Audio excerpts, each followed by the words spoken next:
Have you ever noticed something strange about money? The first $1,000 feels difficult. The first 10,000 feels almost impossible. And the first 100,000 can feel like climbing a mountain with no summit in sight. Yet people who eventually build real wealth often say the same thing. The hardest money they ever earned was their first $100,000. Not their first million, not their second million, the first 100,000. That sounds completely backward. After all, $1 million is 10 times more money. It should be 10 times harder. But wealth does not grow in a straight line. It grows in a curve. And once you understand why, you will see your financial life differently forever. Today, I'm going to show you why saving your first $100,000 feels so brutally difficult, why most people give up before they get there, and why crossing that milestone changes everything. By the end of this video, you'll understand why the first 100,000 is less about the money itself, and more about building the machine that creates wealth for the rest of your life. Imagine two people starting from zero. The first person saves $100 every month. The second person saves $500 every month. Neither of them feels rich. Neither of them sees dramatic changes in their lifestyle. Both still go to work. Both still pay bills. Both still wonder if all this saving is really worth it. The problem is that in the beginning, your money does almost nothing. If you have $1,000 invested and earn 10% in a year, you've made $100. That's nice, but it doesn't change your life. If you have $5,000 invested, 10% gives you $500. Again, helpful, but hardly exciting. This is the phase where most people lose motivation. They hear about compound interest. They hear stories of wealthy investors. They hear phrases like, make your money work for you. Then they check their account and realize their money isn't working very hard at all. In fact, they're doing almost all the work. Every dollar comes from their paycheck. Every contribution requires effort. Every deposit requires discipline. It feels like running on a treadmill that never speeds up. And that's because during the early stages, your savings matter far more than your investment returns. Let's say you save $500 per month. Over 1 year, you'll contribute $6,000. If your investments earn 8%, your return might only be a few $100s. That means over 90% of your progress came from your own effort, not from investing, not from compounding, from you. This is why the first phase feels so slow. You're pushing a massive boulder uphill. The weight of the journey falls almost entirely on your shoulders. Every coffee skipped, every unnecessary purchase avoided, every side hustle, every extra hour worked. It all matters because your money is still too small to make a meaningful difference. But something interesting happens as your balance grows. Imagine you've reached $50,000 invested. Suddenly, an 8% return isn't just a few $100s anymore. It's $4,000 in a year.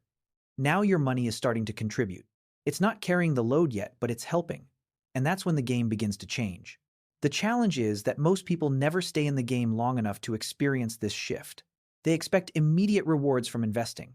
They expect dramatic growth after a few months. They want evidence that the sacrifices they're making are paying off. When they don't see those results, they quit. They spend the money instead. They stop investing. They convince themselves that building wealth doesn't work.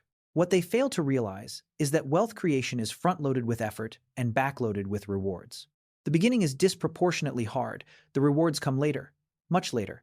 Think of planting a tree. For years, it seems like nothing is happening. The roots are growing underground where nobody can see them. Then eventually the trunk thickens. The branches expand. The tree becomes impossible to ignore. Wealth works the same way. The first $100,000 is your root system. It is the invisible foundation that supports everything that comes afterward. Now let's talk about why $100,000 matters so much psychologically. Up until this point, every increase in your net worth feels small compared to the effort required. You save $1,000. Great. Your balance barely changes. You save another 1,000. Still feels insignificant. But when you finally see 6 figures in your account, something changes in your mind. For the first time, you realize that wealth is real, not theoretical, not something reserved for celebrities and billionaires. Real, tangible, yours. You stop thinking like someone trying to become wealthy and start thinking like someone who is already building wealth. This shift is incredibly powerful because behavior follows identity. When people identify as savers, they save more. When they identify as investors, they invest more. And when they identify as wealth builders, they make decisions differently. They think longer term. They become more patient. They stop chasing shortcuts. They stop looking for overnight success. They begin to trust the process because they've already seen proof that it works. But the psychological shift is only part of the story. The mathematical shift is even more important. Let's compare two situations. Imagine you have $10,000 invested and earn 8%. That's $800. Useful, but not life-changing. Now imagine you have $100,000 invested and earn the same 8%. That's $8,000. Suddenly, your money is producing meaningful results. It can cover expenses. It can accelerate future investments. It can create opportunities. And here's where things become truly interesting. When your portfolio reaches $100,000, investment returns start becoming visible. Not every year, of course. Markets fluctuate. Some years are better than others. But on average, the growth becomes large enough that you can actually feel it. You're no longer relying entirely on your paycheck to move forward. Your investments are starting to become a second engine. Then comes the moment that surprises almost everyone. The journey from $100,000 to $200,000 often feels easier than the journey from 0 to 100,000. Why? Because now you have two forces working together, your savings and your returns. Imagine you're still contributing $6,000 per year, but now your $100,000 is earning roughly $8,000 annually. Suddenly, you're progressing by $14,000 instead of $6,000. More than half your growth isn't coming from you anymore. It's coming from your money. This is the beginning of the snowball effect everyone talks about. At first, the snowball is tiny. You push it yourself. Every inch requires effort. But as it grows larger, it gathers snow automatically. Eventually, the snowball becomes so large that momentum takes over. That's the stage most people notice. They see investors with large portfolios making huge gains and assume they got lucky. What they don't see are the years spent pushing that tiny snowball through the hardest part of the journey. Now let's take this idea even further. Suppose someone reaches $500,000 invested. At an average return of 8%, their investments could generate around $40,000 in a year. Think about that for a moment. Many people work full-time jobs and earn less than $40,000 annually. Yet a portfolio of that size can potentially generate the same amount without clocking into work every morning. This doesn't mean the person stops working. It means their money has become a meaningful financial partner. And that's why reaching the first $100,000 matters so much. It is the gateway to this entire process. Without the first 100,000, the larger numbers never arrive. Without the foundation, the structure cannot exist. Every millionaire, every financially independent investor, every person living off investment income had to cross this milestone first. There are no shortcuts around it. The good news is that the first $100,000 is not reserved for geniuses. It doesn't require winning the lottery. It doesn't require finding the perfect stock. It usually comes from something much less exciting: consistency, regular investing, avoiding lifestyle inflation, living slightly below your means, repeating simple actions for years longer than most people are willing to. That's the secret nobody likes to hear because it sounds boring. But boring is often where wealth is created. The world constantly promotes exciting financial stories. The stock that doubled overnight. The entrepreneur who became a millionaire at 25. The investor who made a fortune from one lucky decision. Yet most wealth is built through ordinary habits repeated consistently over extraordinary periods of time. And that should be encouraging because it means you don't need to be extraordinary to start. You just need to keep going. If you're currently at $1,000, keep going. If you're at $10,000, keep going. If you're at $50,000 and wondering whether the sacrifices are worth it, keep going. The early stages are supposed to feel slow. They're supposed to feel difficult.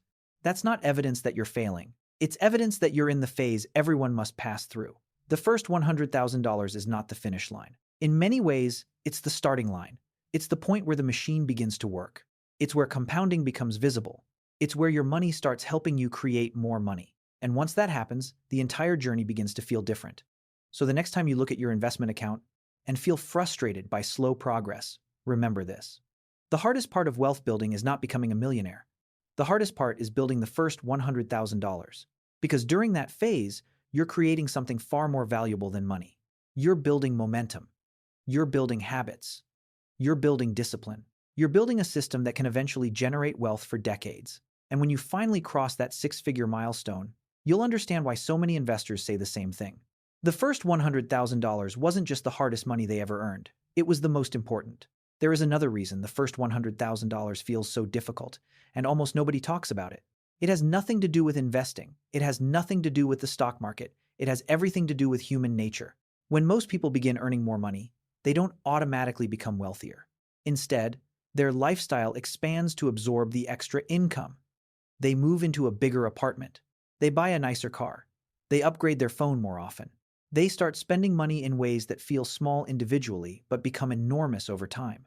This phenomenon is known as lifestyle inflation, and it quietly destroys the wealth-building process for millions of people. Imagine receiving a $5,000 raise. In theory, that raise could be invested every year and significantly accelerate your path toward $100,000. But many people never see that money. Their expenses rise just as quickly as their income. As a result, years pass and their net worth barely changes. This is why two people earning the same salary can end up with completely different financial futures. One person uses income increases to upgrade their lifestyle. The other uses income increases to buy more assets. From the outside, the first person often appears wealthier. They drive the nicer car. They wear the more expensive clothes. They live in the bigger house. But beneath the surface, the second person is building something far more powerful. They're building ownership. They're building future income. They're building financial freedom. The irony is that delaying gratification for a few years can create a level of freedom that permanent consumption never can. Every dollar invested becomes a tiny employee working 24 hours a day. One employee doesn't change much. 10 employees don't change much either. But $100,000 invested represents an entire workforce generating value on your behalf. And the larger that workforce becomes, the less dependent you are on trading your time for money. This is why reaching $100,000 is more than a financial milestone. It represents a shift from being the sole source of your wealth to having your assets contribute alongside you. The sooner that shift happens, the sooner the wealth-building process begins accelerating on its own.